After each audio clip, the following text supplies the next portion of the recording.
Thank you for joining us here at the Binge family. We've been broadcasting across all platforms, Twitch, Twitter, YouTube, Facebook. So wherever you're at, drop a like, subscribe, make sure you're commenting. We love to get you involved in the conversation. Tonight is the scheduled drop. I'm here, as always, with my good co-host, Eric Graham. Graham, say hi to the people. Hey, everybody. Thanks for joining us again. It's great to have you here. Nice special Wednesday edition for you. Yeah. Man, I'm happy to be back on the mic with you. I know it's been almost a week now. It has. We had to, postpone a couple things. We had some stuff come up over the weekend. Of course, it was Mother's Day, so I hope everybody watching had a great Mother's Day. Yes. Hug your mom. Hug your mom. Love your mom. Love you, Mom. The only reason why you're here is because of your mother. So make sure you pass on some hugs and kisses to her. And again, thank you for joining us here. As always, we have our producer with us as well, Greg Halpin. When you get a chance, please pop up on the screen. Give the folks a wave. Thank you for joining us here tonight, Greg. If you have any words, please say them now before we get going on the schedule. All right. Greg is not ready. So we're gonna talk about a couple things before the schedule. Just some stuff we wanted to talk about Sunday, but like I said, Mother's Day kind of postponed some things for us. One thing being Dan Morgan. A lot of people don't know who Dan Morgan is. If you do know who Dan Morgan is, he was the director of player personnel for the Buffalo Bills. Good friend of Brandon Beane and Adam Shine, our assistant GM. The Carolina pipeline continues, bro. Yeah, it's back and forth. It seems like these guys. I mean, we'll see some trades between players. Oh, probably yeah. next. Yeah. I know we traded for that receiver kick returner a couple years back, but what was his name? I don't remember. That's beside the point. It's beside the point. Yeah, this guy, he's going to Carolina to be their assistant GM. This guy has continually been moving up the ranks since he retired back in 2009. The guy's a former linebacker in the NFL. He did some cool things while he was here in Buffalo. He's definitely brought in some really good talent with Brandon Beane. Mm-hmm. Obviously, this guy, if you look at his pedigree, this guy has slowly been working his way up the ranks from being like a scout and then assistant director of pro personnel and then director of pro personnel, and now being an assistant GM to the Carolina Panthers. This guy's going places in the NFL. Mm-hmm. He's going to be a GM. He's probably going to be a name a household name at some point for GMs. I could only imagine. I mean, this, like you said, the pedigree speaks for itself. He's every opportunity he's had to show what he can do in these positions. He's done far and beyond. I mean, coming into a situation in Buffalo and creating the development here. This is a player, like Graham said, 2009, just out of the league. So he knows how to interact with players. I know that they probably had him out on a lot of scouting visits. He was in charge of a lot of that stuff. So he was the guy who was basically telling Brandon Beane and Sean McDermott what this guy's character is. He was able to go into his house, interview him, and then give them a good idea. Or Zoom. This guy has a good head on his shoulders or not. This guy's going to succeed under the circumstances or not. And that's why he's continuously been able to climb the ranks I would say at a pretty fast pace in terms of front office. Everywhere he's been there for short stints or been promoted after short stints. He was with the Seahawks organization for a long time. But he was only in a position for a couple of years before moving up the ranks. This guy, it's unfortunate that we lost him because the last 2 years he's been here, he's been a huge help. I don't know how huge of a help he's been, but from what I've heard, he has been a pleasant guy to be around in the office. Yeah. Well, I mean, I would say we've won most of our drafts, so I'm going to go ahead and say I feel like he's been a good addition to this front office. But again, and free agency. Yeah. So this guy, it's unfortunate that we're losing him, but I'm happy that we're able to pump out people and players and personnel of all sorts in the NFL now. Yep. And they're getting higher positions throughout. Yeah. The next guy to leave is probably going to be a coach like Dave Ball or Leslie Frazier and getting a head coaching job. Yeah. No, I couldn't agree more. I think it's something that a lot of Bills fans aren't used to is even our players. We've spoken about it in past episodes. There's a lot of players that we cut. As soon as we cut them, they get picked right up, whether it's on a practice squad or not. Obviously, we are creating talent here in all avenues of the Buffalo Bills organization. And Dan Morgan, I know you're probably never going to watch this, but Thank good you. luck in Carolina. Thank you you for everything you've done here. We hope the best for you. I'm sure Brandon and you are going to be talking back and forth here the next couple of years to try to make some things happen. This Carolina pipeline, I feel like, just got a little bit stronger for the Buffalo Bills. Hey, maybe we'll get them back somehow. Never know. But let's just keep it going right here. Right before we get to the schedule, one of the other main points we want to talk about that was big news last week was Tremaine Edmonds, Josh Allen, both got their fifth-year option from the Buffalo Bills. Tremaine is bringing in 12.7, and Josh Allen's going to be bringing in 23 million this year. So, Graham, I know you were a little skeptical about Tremaine Edmonds at first because I know you're a big statistical to dollar formula kind of guy. So I am. So I know that you were a little hesitant, but I honestly, personally, being a fan, I cannot be happier at the fact that we were able to work this out to get both these guys back here. I'm not upset at all. I felt that they needed to use the fifth-year option on Tremaine Edmonds because I don't know yet if he's worth a long-term extension, if he's the future of the franchise. So using that fifth-year option buys you another year to figure that out, which I'm more than okay with. Josh Allen getting the fifth-year option is strictly about trying to save a little bit of money. Yeah. That's all it is. When he heard the term fifth-year option come into play, I remember the tweet was like, fifth-year option, yuck, or ew, or something that. Yeah. So obviously he's not happy about it, but he also understands the circumstances surrounding it. Yeah, exactly. He knows that they're going to use that money towards bringing in more talented players, bringing in the guys that they need on the team to take the next level, to increase the competition. Like we've talked about time and time again, this organization is about bringing in the top competition available and making every player compete on this roster to make a spot. Yeah. So I'm sure that after his fifth-year option is done, they're going to be in better shape, especially because the cap is going to start to go back up again, and things are not going to be as tight as they are this season. Right. I know they're expecting the cap to go up a little bit next year, but not much. Brandon Beane's been saying he thinks it's going to be around the 193 to 197 number. Kind of where it was a couple 2 years ago. Yep. So, I mean, if Josh Allen has another MVP caliber season, the dollar's just going to keep rolling up. I mean, he was fifth in the league last year, or fifth since 2018, 2019 in rushing touchdowns. And that's with a group of Dalvin Cook, Nick Chubb, Alvin Kamara, and then Josh Allen. So that's quite the group to be a part of, especially when you still have Todd Gurley below you and so on and so forth. Saquon Barkley. This is a quarterback. He's got more rushing touchdowns than Saquon Barkley does. Sorry, Greg. He had he had 8 300-yard games last year too, and I mean his pass rating was through the roof for him. Josh Allen, all in all, last year was a career year for him. Couldn't be happier at the fact that we got to lock him up for the fifth year. All I'm gonna say is, I hope we don't lose somebody really valuable next year, because how the fifth-year option works is that next year, come a certain date, the Buffalo Bills have to have these two contracts in full on a certain date. So they need to have just about $35 million set aside for just these two players, and they have to pay the bill. Like that's just how this works. Right. I can't remember the exact terminology behind it, but there's going to be a date next year where these guys have to pay this $35 million upfront, no questions asked, or else there's big problems. Right, and it's the same thing that happened with like Tyrod Taylor, where we ended up paying him like $10 million, and we just cut him. Yep. So there was that. It's a similar thing with the cap situation coming up next year. We don't, with it being up in the air and everything. Who knows if that $35 million is going to be hard to come by.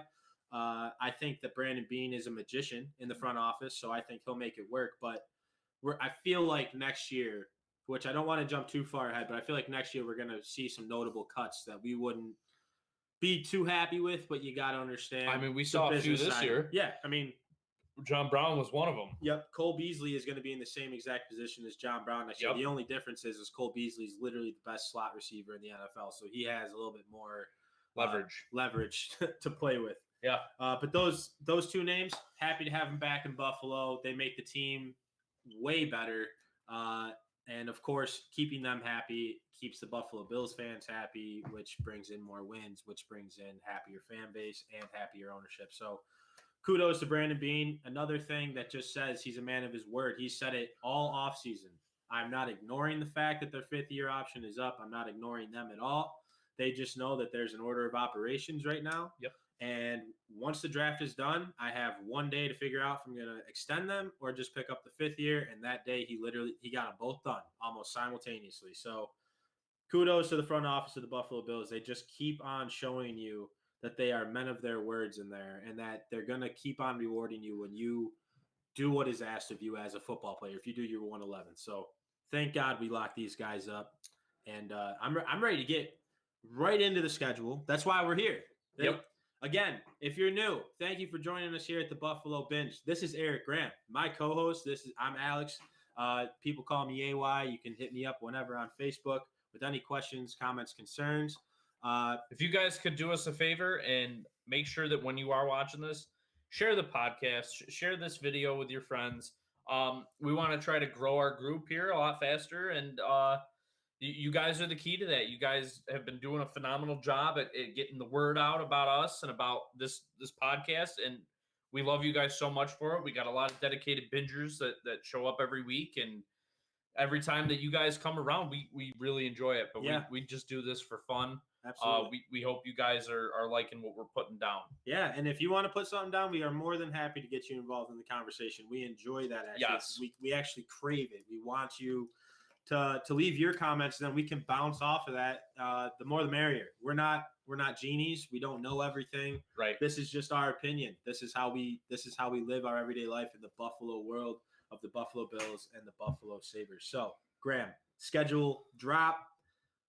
First initial reaction of this schedule. First initial reaction of the schedule is that it seems like the beginning of the year is kind of hit or miss. Okay. The end of the year is we're every season we always where the money's going to be. Yeah, I wouldn't say where the money's going to be, but the end of the season things usually get tougher. Last year, not so much. Mm-hmm. This year, I think for sure we're going to have a tougher time at the end of the year, and yep, those are where the wins really count. Yeah. So I guess we're ranked like 23rd right now in strength of schedule or something. Yes, 23rd. We were 5th last year. We went 13-3 last year, 5th in the strength of schedule. This year we are 23rd. Now this is a sport, we preach it all the time. Any given Sunday, anything crazy can happen. Yep. We saw it happen against the Arizona Cardinals last year. That was a heartbreaker. Those are the surefire wins that you think you got, but then they just slip away. So the one thing I'm going to say, my first initial reaction, I was really hoping for the whole season opener, Tampa Bay versus Buffalo Bills. Me too. Tom Brady. That was the rumor that was going around too. Everybody, I feel like every major outlet was pushing for that. Tony Dungy even said it, and he's like, "Dude, I want to see Tom Brady against Buffalo Bills season opener." And I thought that was a great idea. I was invested in that, and I was so hyped for it to happen. Yeah. But now looking at the schedule, I don't think we see them. Hold on, let me look this up real quick. 1, 2, 3, 4, 5, 6, 7, 8, 9, 10, 11, 12, 13. It's December 12th. Week 13. We don't see the Buccaneers until week 14? Week 14. Until week 14. Okay. Yeah. So, but we do get to play in Tampa for it. So Tom Brady can't blame the cold weather or old age up here in Buffalo. So when we go down there and whoop ass on the Tampa Bay Buccaneers, it's going to be on their home turf, and I'm going to love it. I wish that this game was a primetime game. Yeah. It's not, unfortunately. I mean, it is at 4. It's at 4:30. Yeah, so. but that's not prime time. It's true, because true. it's because it's in the South and the NFC or Mm-hmm. whatever. But that game would have been a great primetime game. Who knows? Maybe near the end of the year, it might get flexed into a primetime game. Yep. That's happened a couple of years now for the Bills, where they've been getting flexed into primetime games near the late in the year, and it's nice to see. We also have the most primetime games in the league this year. Yes, we do. For the first time in as long as I can remember. Exactly. And I remember last year when the schedule came out, we felt upset. Yeah, we felt robbed because there was only like 2 or 3 primetime games on there, and we're like, dude, this team is ready to blow up. Yeah, it's ready to go. Yep. Those 4 primetime games include Thanksgiving again. If you don't remember, the last time the Bills played on Thanksgiving, it was in Dallas. Josh Allen had the crazy fumble. pick it up, stretch over the line on 4th down, pumping his arm forward. I mean, it was everything he ever wanted as a Bills fan. I just remember after the game, Trey White came up behind behind Josh Allen's back during his interview. So we do have Thanksgiving again, and I think that game is against New Orleans. It is, if I'm not mistaken. It is. So I don't know who the quarterback is going to be in New Orleans, but let's start at week 1 and work our way down. The only other thing I'm going to say, which our producer Greg brought this up before the show, he thought it was kind of weird, or I don't know if weird is the right word, but he thought it was kind of odd that we play the Chiefs and then the Titans back to back. And it looks like that's going to be Sunday night and a Monday night game. So, Greg, what was it that you just thought that was weird, or? Well, it was just kind of ironic because you guys faced them in back-to-back weeks again last year. It was flip-flop. Yep. You were Titans, then Kansas City, because that's when you guys had the whole schedule issue. That's right. Yeah, so it was interesting. That was week 5 and 6 too. Yeah. Last year. It was pretty close. Yeah, it's almost so those two teams almost line up the same instead of maybe something closer to the end of the year when you guys are fighting for a top seed in the AFC. Mm-hmm. Yeah. No, I think that was a great point. So we're gonna start right at week 1. We're gonna work our way down. We're gonna tell you if we think they're gonna win it, if they're gonna lose it, and try to give you an overall win-loss record at the end of it. Kind of like what we did last year. Last year, Graham and I said the Bills were going to go 12-4. They ended up going 13-3. I don't even know what game we got wrong. We got to start writing that down. I know you got the Chiefs game wrong because you said that they were going to win that game. Yeah. I said that they were going to lose. You also got the Raiders game wrong because you said they were going to lose. I said that they were going to win. Yes, I do remember saying that's where we were mixed up there. But I think we said that the Cardinals game was the one. The Cardinals game was the one. Yeah, I think so. All right.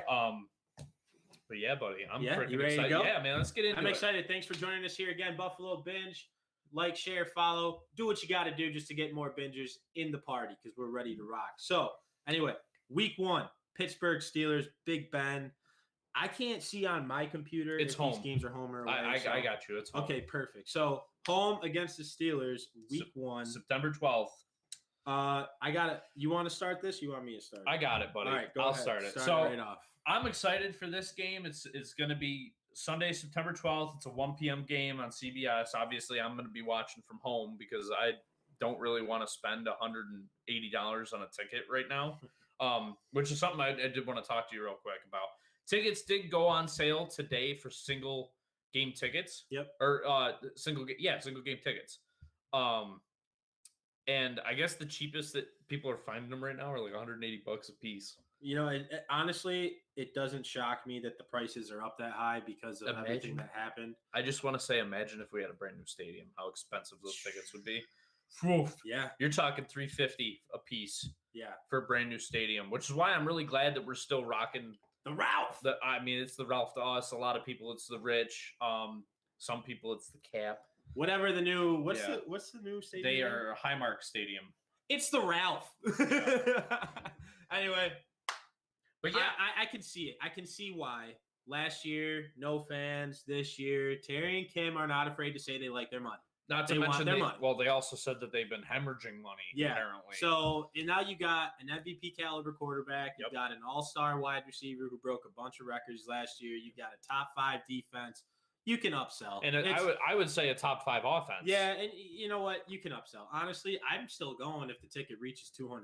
I don't care. Okay, like I understand if you're financially stricken. I get that. But if you can somehow manage a way to get to this stadium on any home Sunday, you will never, ever get the same experience anywhere else, especially being a year out. Yeah, I guess my thing is still with all the COVID stuff, and who knows what it's going to be like in September. I'm a little hesitant to buy tickets because of what happened last year. How they let you buy them, and then and then they didn't refund you the money, and then there was some craziness that went on last year with buying tickets. I just don't want to get involved in that right now. Well, I'll be there. I'll be going live, and I'll be listen. There. Once I know for sure whether we can do it or not, I'm 100% positive. I'll easily drop $220 to go sit in the seat in the stands. I don't care. I'll go. But yeah, man, we're playing the Steelers week 1. Yep. I'm seeing this game as a total win. We put it on the Steelers last year. we put it on the Steelers the year before with Mason Rudolph or Duck Hodges. I don't remember. But last year they had Big Ben. Yep. And we still beat them, and they were undefeated. Yeah. So I'm saying we're starting out the year right. We're getting that W right away. I think this is a great way to start out the season. I just want to make that clear. This is a smash mouth football team. It doesn't get much more grittier than this team right here. So if you're going to start your season off with these guys and you get a W out of it, it sets you up nice for the next few games that come up after them. I'm with Graham. It's nothing to do with Big Ben. I just think that our team, the matchups, I know they got Juju Smith-Schuster back. Deontay Johnson, he's had some issues with catching the ball, holding the ball. They got Chase Claypool too. Yeah, they lost James Conner. I don't even know they weren't the ones who got ETN, were they? No, they got Najee Harris. They got Najee Harris. So we'll see how that works out. It's a good fit for them. The Buffalo Bills, they went heavy in the draft on the defensive line. They got some nice veterans on that line still with Mario Addison and Jerry Hughes, but our problem has always been the run right up the middle. So if Star Lotulelei shows up to play that day, I think the Bills come away with the win. I'm going to say the Bills win their first home opener of the season. And, 1-0 going into week 2. I guess another thing about the Steelers game, though, the only thing that really matchup-wise, I wouldn't say scares me, but bothers me is that the Steelers have a pretty good defense. They got TJ Watt. They got TJ Watt. They got Minka Fitzpatrick in the secondary. They got Bud Dupree. They have a pretty solid defense. I think they still have Bud Dupree. I think Bud left, actually. I don't know where. I don't remember. I didn't look at it. Not a Steelers fan, so I don't really care. Sorry, Aaron. Yeah. Sorry, Aaron. But yeah, I guess that's the only thing that could keep that game close is that they have a good defense. Yeah. Yeah, Bud Dupree went to the Tennessee Titans, actually. So we will see him later in the season. So going into week 2, we're away in Miami. Away in Miami. So early in the season going down to Miami, which means that later in the season they'll be coming up here when it's cold, which is I feel like the NFL has been doing that a lot more the last few years of making it so the Bills have more home games later in the year. Yeah. Well, that was another thing. We have a very front heavy in home games and a back end heavy in home games. Looks like we're going to be playing a lot of our away games in the middle of our schedule. But going down to Miami, Josh Allen, I'm not going to jinx it, but Josh Allen has literally murdered the fish since joining the Buffalo Bills. Yes, his best numbers are against Miami. Yeah, I don't see them figuring that out this year against Josh, just with the firepower we have. No. They have great corners in Byron Jones and Xavier Howard. But at the end of the day, they lost Kyle Van Noy. They're missing a pass rusher. They did draft Jalen Phillips, but asking a rookie to come in and lead your team in sacks, maybe he does it. Maybe he does. And they traded away oh my God, Kyle Van Noy. No, they traded away Jesus. Shaq Lawson. Yeah, traded away. Why I couldn't remember his name for the life of me for some reason. But I just don't think that they're going to figure it out in this year to stop Josh in our offense. I feel like our defense is much better against Tua in that Miami offense. So I'm going to go ahead and say that we go down to Miami. We take this. We're 2-0 walking into week 3, in my opinion. I'm 100% in agreement with you. Josh Allen has literally owned the fish, owned the Dolphins. He could be the franchise owner and just sell that team for nothing and be happy because he owns them. Yeah, and it's bad, man. The Dolphins have historically now have played horribly against Josh Allen, and I really don't see the Dolphins offense getting any better in the offseason other than drafting a wide receiver in the first round to give them one more weapon, but they haven't really. I mean, you signed Will Fuller. They signed Will Fuller in the offseason. They didn't really make that many moves. Will Fuller does really have a nice speed element. So does. It is going to change how we do defend them because trade A was usually just locked up on Devontae Parker. Right. And they just kind of think he still is. Yeah, he's still going to be. And they would let Taron Johnson mess around with Jakeem Grant in the slot. This year, I personally don't know how the corners are going to line up. I don't know who the number 2 corner is. So that's why a lot of these are me just hoping that the number 2 corner is going to do his job because the Steelers, Chase Claypool, Deontay Johnson, James Washington, those guys are no joke. You go to Miami, you got Devontae Parker, Will Fuller, who's a speedster, and Mike Gesicki. I mean, well, and they just drafted some Grant kid or whatever. I can't remember if it was Grant. Jalen Waddle. Yes, Jalen Waddle. So I mean, all these teams now, you are starting to see the NFL in full fruition of pass heavy offenses. Yes. Spread them out. So is our defense going to be able to keep up with the speed? Is it going to be able to keep up with the pressure of constant passes coming their way? I can't say it enough. Levi Wallace gets picked on more than any corner in the league, in my opinion, because he is opposite Trey White, and he handles that fine. So if Levi Wallace shows up and Taron Johnson does his job, I don't see why the Bills can't handle the fishing. I mean, I think they can handle any offense in the league if they're showing up. It's like you said, it's any given Sunday. Yeah. I just don't think the Dolphins did enough throughout the offseason, throughout the draft. They have a lot of young talent. Yep. But I don't think that it's enough to beat the proven veterans that the Bills have and on offense and defense. I think this is a lock for a win, especially with how Josh Allen plays against Miami. So we are both 2-0 going into week 3. Yep. All right, week 3. Birthday weekend. The Washington football team. Are we away on this one? No, we're home. We are home against the Washington football team. This is a pretty cool game for me, actually, because 1, Ryan Fitzpatrick is quarterback. 2, Ron Rivera is the head coach of the Washington football team, which is where Sean McDermott and Brandon Beane come from in Carolina. Did Washington do anything at quarterback in the draft? No, they didn't. No. Which is a huge shock. They got Fitzy, man. They're going with Fitz magic. They're going with Fitz magic, which we've seen the splash of magic here in Buffalo any given Sunday. But like I said, Sean McDermott going to see his predecessors coming to him. Or no, how's that work? Sean McDermott's the predecessor. No. I don't know how that works. I'm not even thinking about that. Those words are too big. I'm thinking about the fact that Sean McDermott was under Ron Rivera. Ron Rivera as his defensive coordinator for a while. Obviously, there's the Andy Reid connection too with Sean McDermott. He was there for a while too. Yeah. But Ron Rivera was the most recent head coach that Sean McDermott had before he took our job. And it was kind of cool because Ron Rivera actually called the Buffalo Bills to figure out, hey, how did you flip that franchise around? Because I'm going to Washington and I need to do the same thing. Yep. So he actually gave some insight. Sean McDermott and them, they're great friends. But home, Washington, Bills Mafia there. Honestly, I don't think we're going to lose a game at home this year. So every home game, you're probably going to see me say win. This is a W for me. I know Terry McLaurin's got some firepower on the outside for these guys. They got a great pass rush. This is going to be another Steelers game, in my opinion, in terms of the type of tenacity this defense brings with Chase Young, Ryan Kerrigan, Montez Sweat. I mean, these guys, they get after the quarterback.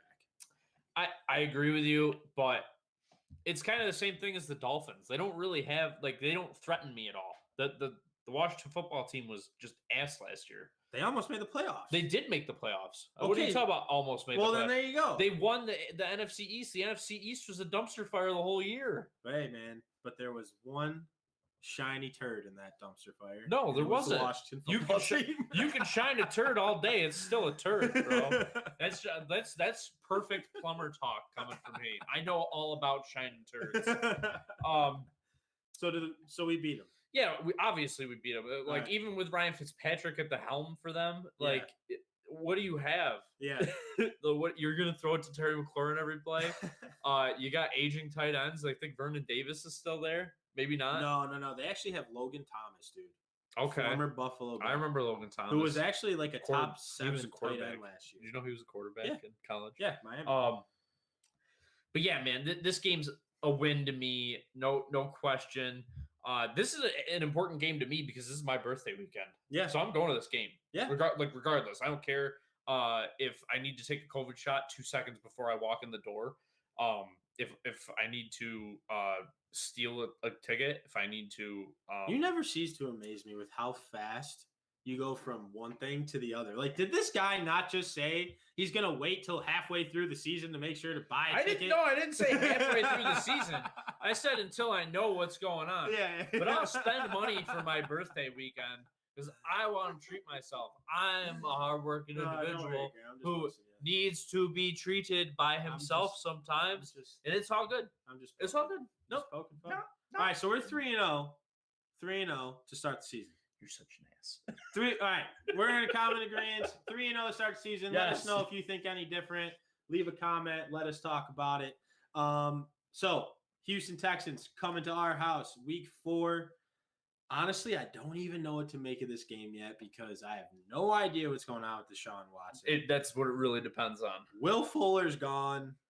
They don't The have DeAndre defense Hopkins is in shambles. anymore. Yep. JJ Watt's gone. I mean, obviously, I'm going to say it's a win because it's home. So if Deshaun Watson's quarterback, though, this game could get difficult because Deshaun Watson is a baller. Like, he is a gamer. He knows how to keep him in it. We experienced that in the playoffs. So, yeah. I'm sorry. I don't mean to laugh. This game's another lock for me. Yeah. It doesn't matter if Deshaun Watson's playing or not. Okay, yeah. Because the Texans are the laughing stock of the NFL right now.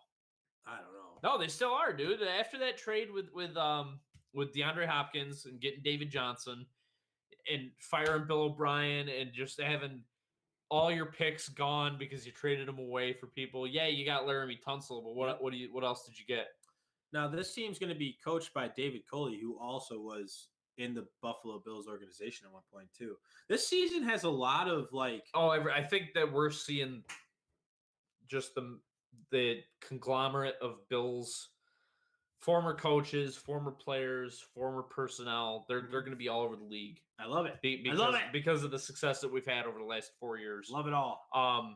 But yeah, dude, this is a lock. This team is horrible right now. All right. They don't have the capital to make any move to make themselves better. They really didn't help themselves very much in the draft.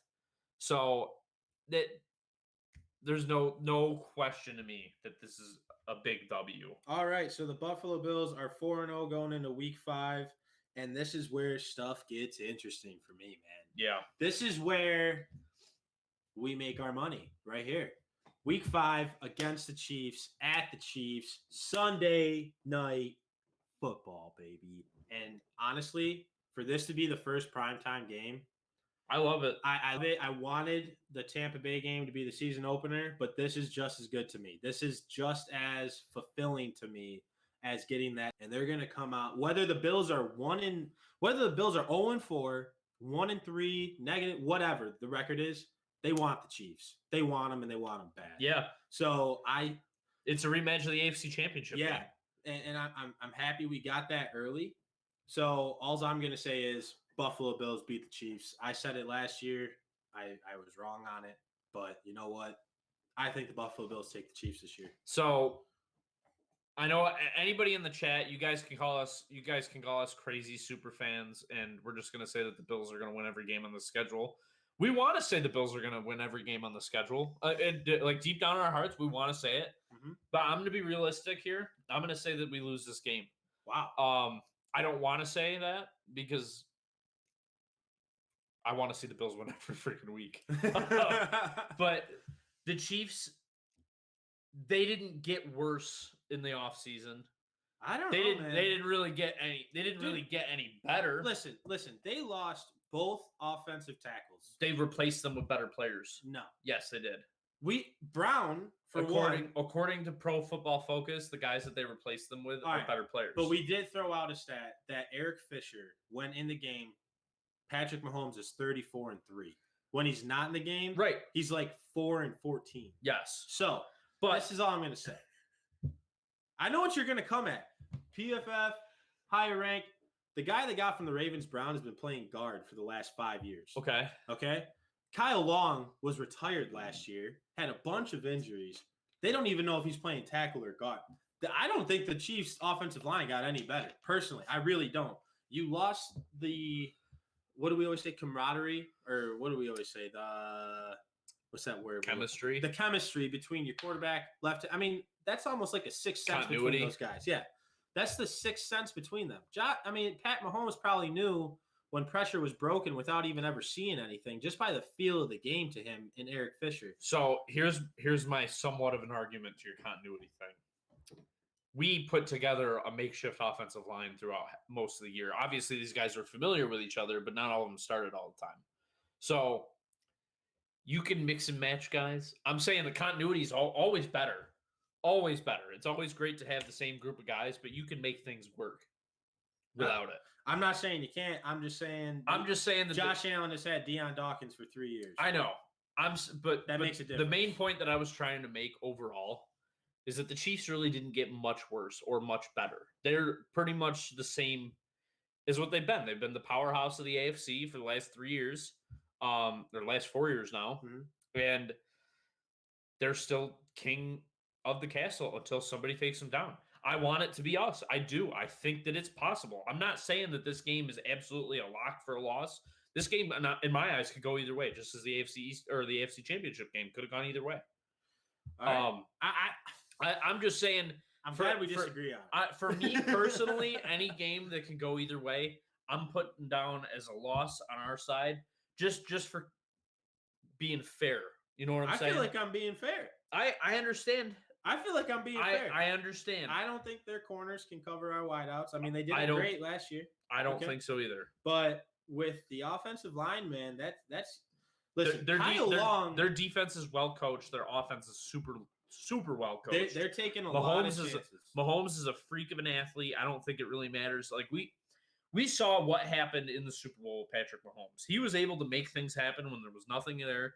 He also lost the game. Well, he did lose the game, but he was under duress the whole entire game with that offensive line that you're claiming is that offensive line was literally fired right until the Super Bowl. Okay, but they lost those guys, and maybe that was.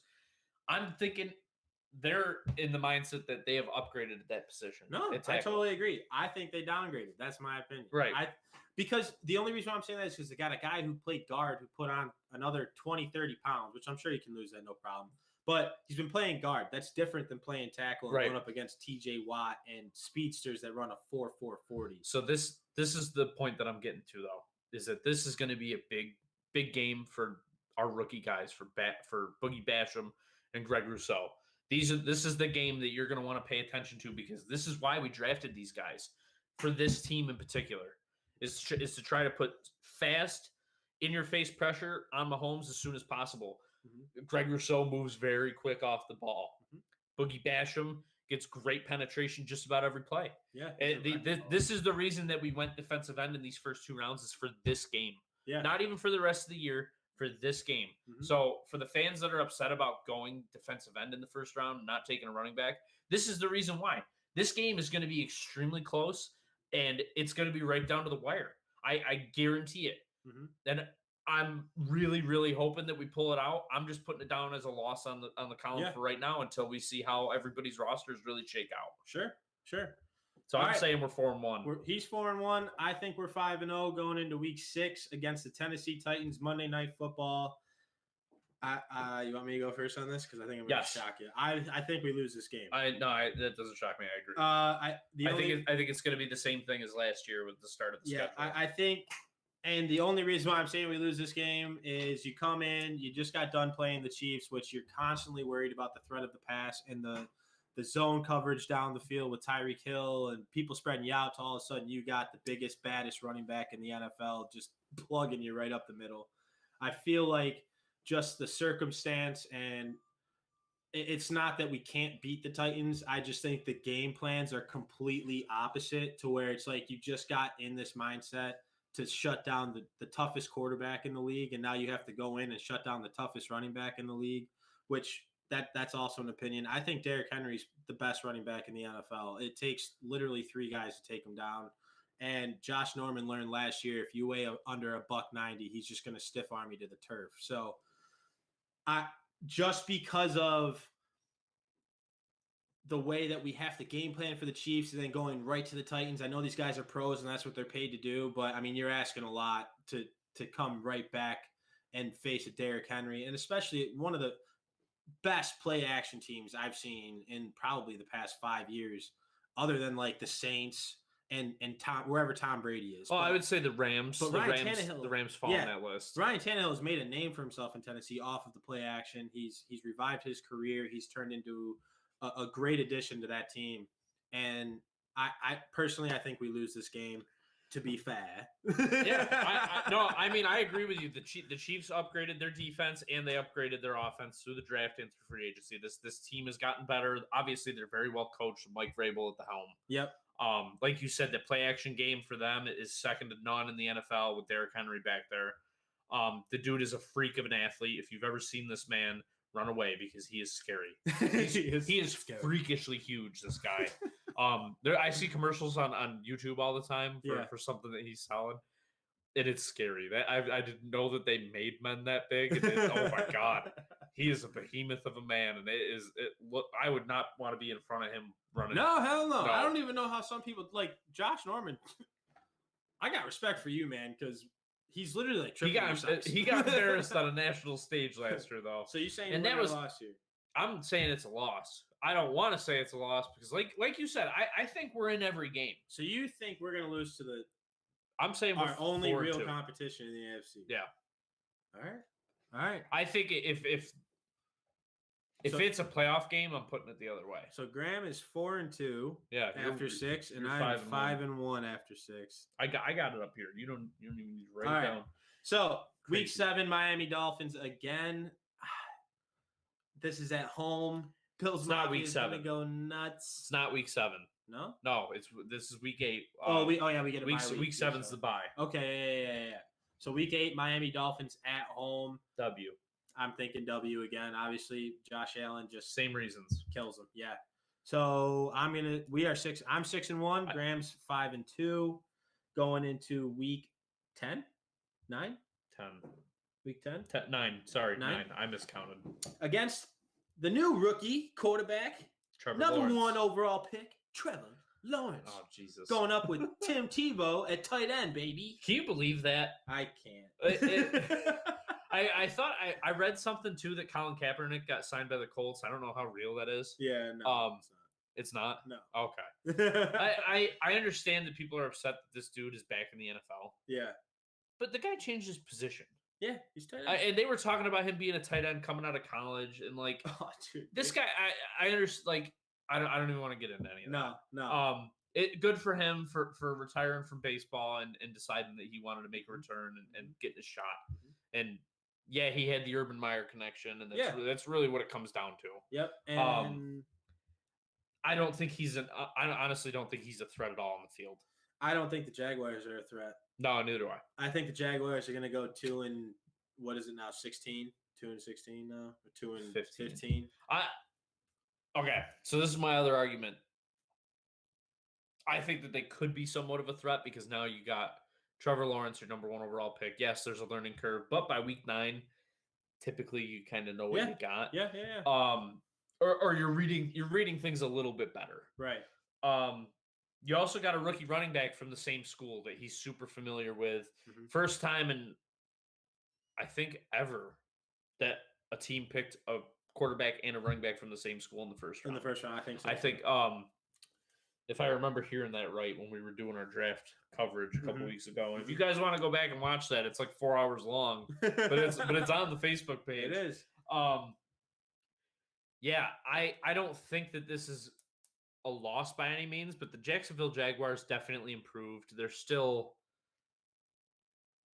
near the bottom of the league, I would say. I would definitely say they're at the bottom of the league. I don't. Dude, their defense. The Jets. The Jets are so bad. Listen. Both these teams are bad. We play the Jags, then the Jets. I mean, we'll talk about the Jets here in a second, but the Jaguars. I mean, we can lump them into one if you want. They've lost. Both bad. They've lost just about everybody on defense. They got Miles Jack injury prone. Well, I'm not saying he's going to be injured. When he's on the field, he's one of the best linebackers in the game. Coverage linebackers, everything. He can do it all. Bottom line is they've never replaced AJ Bouye. They never replaced Jalen Ramsey. They never replaced anybody in the safety roles. Miles Jack is literally the lone star on that defense. And relying on Trevor Lawrence. Do they have Lawrence, Calais Campbell? No, they don't. That was a long time ago. Yeah. Oh, jeez. So they've got Trevor Lawrence. Good for them. DJ Chark, great wide receiver. D.D. Westbrook, he's fast and all, but these guys can't even compete with the Buffalo Bills. And I shouldn't say they can't compete.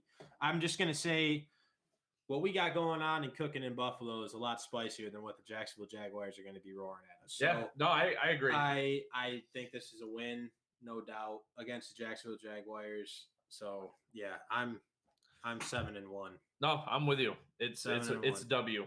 All right, it's without a doubt a W. We go right from pick number 1 in this year's NFL draft to pick number 2 with Zach Wilson and the New York Jets in New York. 2 rookie quarterbacks in a row. Because there's really only one real NFL New York team. Yeah. Sorry about that. Stumble of words. But we travel to New Jersey, take on the Jets and Zach Wilson.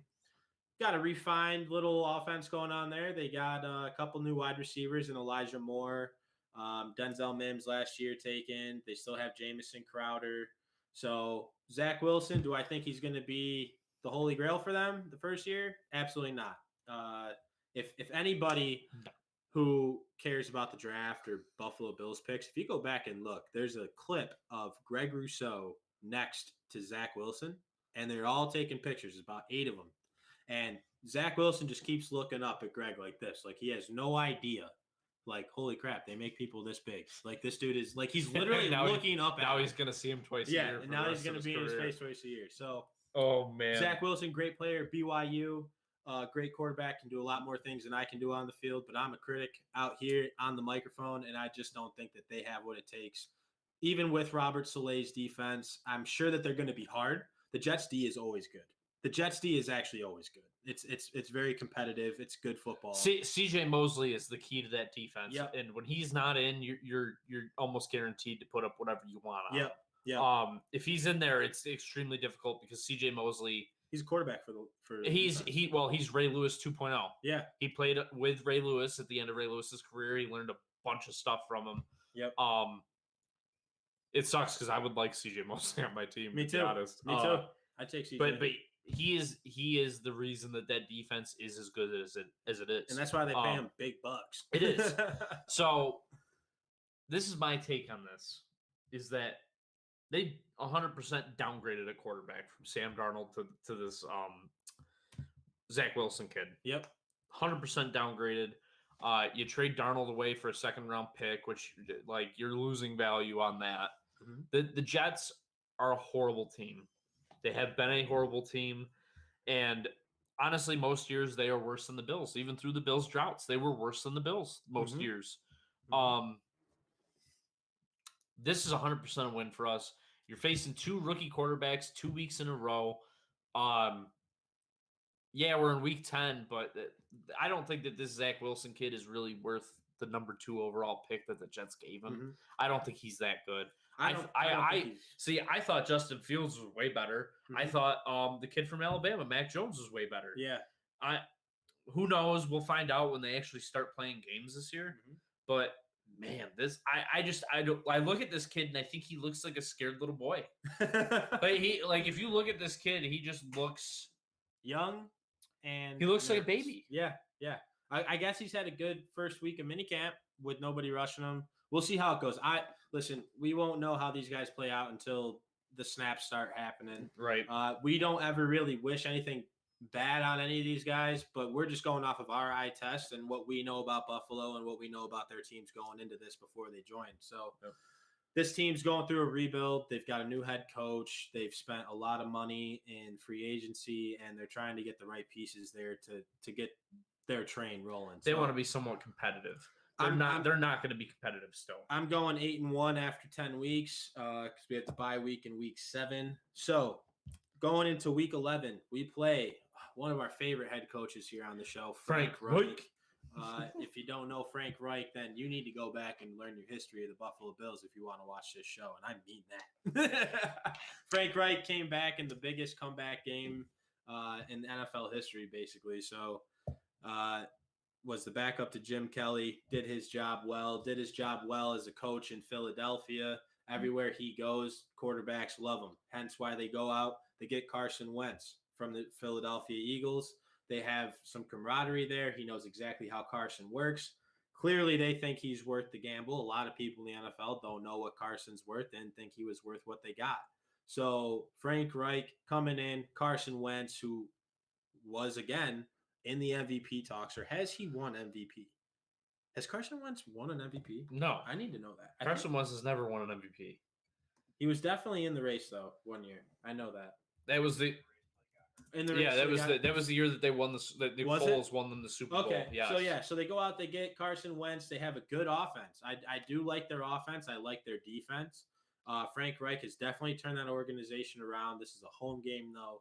I'm taking the Buffalo Bills winning against the Colts at home, week 11. I think the fact that it's at home is what makes it a W for me. Mhm. I think if we were on the road, we'd lose this game. The reason that I'm saying that is because we played this team in the playoffs this year. This team is a very well coached team. Yeah, they are. Man. Extremely well coached. They are. I guess a lot of it also really depends on how well Carson Wentz can play. Yep. There's a lot of question marks around him. In fact, it only depends on that. I mean, Phillip Rivers was barely competent, and that team was right there with us until the end. I think Phillip Rivers had a pretty solid year last year. Well, I mean, I do. He struggled. I mean, I would say Phillip Rivers was probably a top 15 to 17 quarterback last year, which is. I mean, technically, Carson Wentz is. I don't know. Not last year, but not last year. Not in my opinion. Yeah, I guess you're right. Not in my opinion. I just think I really think that it all depends on if Carson Wentz can be better than Phillip Rivers or if he's going to be what he was last year. If he is what he was last year, this is 100% a win. But I do think because it's home, playing underneath the lights and with Bill's Mafia. Sorry, not underneath the lights. It's at 1:00. But in front of Bill's Mafia is it's just a different environment and sets a total. It's like the playoff game from last year. Yep. So I'm 9-1